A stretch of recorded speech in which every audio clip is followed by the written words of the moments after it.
Once you're logged into your TripWorks account, you'll want to start setting up your products inside your catalog, specifically the experiences, tours, activities that you'd like to offer. To do so, from your dashboard, in the upper right-hand corner, you're going to select the gear icon. This will bring you to the full setup and configuration menu inside your account.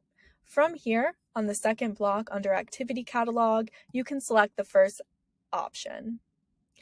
This will bring you over to a list of all of your tours and activities. If you don't have any here yet, this will be blank. We're just in a demo account. You can go ahead and click Create in the upper right corner to start adding a new product. From here, you have a couple options where you can select a ticket, tour, rental, and then we do have some examples down here where you can select something that aligns with your business. For example, if you're a ballooning company, you can select hot air balloon ride. And what this will do is it will just give you some examples and images and some content to help get you started. So we'll go ahead and select this as our example. And this will bring us over to a page where we can start typing in our tour name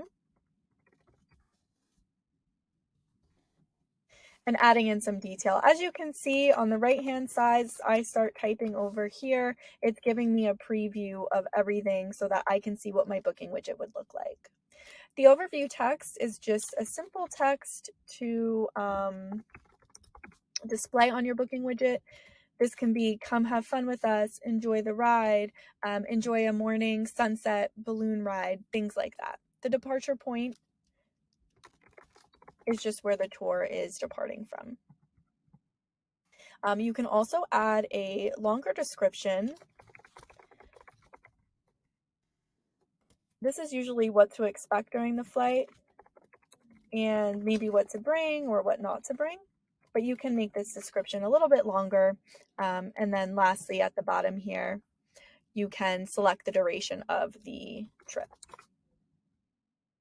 And then we'll go ahead and click next, and this will move us on to the next step of creating our tour here. So as you can see, it defaults to two different ticket type options. We have adult and child. If you don't want to offer one, you can just click the X button to remove it, or you can click the plus button to add more options. In this case, we can change it to passenger. And then we can add a little description text. Commonly, people will put ages 13 plus or, price per person, things like that. Once completed, go ahead and click the next button. On the next page, you'll be presented with options for capacity. So unlimited just means there's no capacity. It doesn't matter how many people purchase tickets. Cap per time slot means if you have multiple time slots during the day, how many people can book each time slot. Cap per ticket type is similar. If you have multiple ticket types, let's say we did stick with adult child, we can cap each ticket type. So maybe you allow 10 adults and then only 5 children per time slot. This just gives you some flexibility based on your ticket types. And lastly, we have by resources. This will be part of a separate video, but if you do need help setting up resources and configuring them on your account, we do recommend reaching out to our support team or setting up a phone call with one of our platform experts so that they can screen share and walk you through how to get this set up. In this example, we'll just leave it at cap per time slot, and then we'll select next. Lastly, our availabilities. So we have the option here to select which day or days we would like to offer our flights. If it's every day, this will create availabilities Monday through Friday.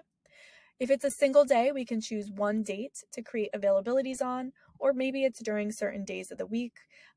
If we want to offer it on Monday, Wednesday, and Friday, we can just get rid of those additional days. Our starting date will always default to today's date, and then our ending date, you can push it out to the ends of the year, maybe until the ends of next year, or whatever your desired end date is. And then the time. What time should this flight be available? If it's just a single time, you can enter in the time here and then leave repeat to never. So what this will do is it will create times at 6 a.m. starting today and ending on January 31st until 2025. If you have time slots that should repeat, for example, if you want to offer time starting at 6 o'clock in the morning and repeating every hour until 4, this would add time slots at 6, 7, 8, 9, all the way until 4 p.m. You also have the ability to have them repeat more frequently or less frequently if you'd like. In this example, we'll just leave it at never. Let's just say this tour only operates once a day at 6 a.m. Then we'll go ahead and click next. And then you have the option to keep this tour in draft, which means maybe you're still working on it.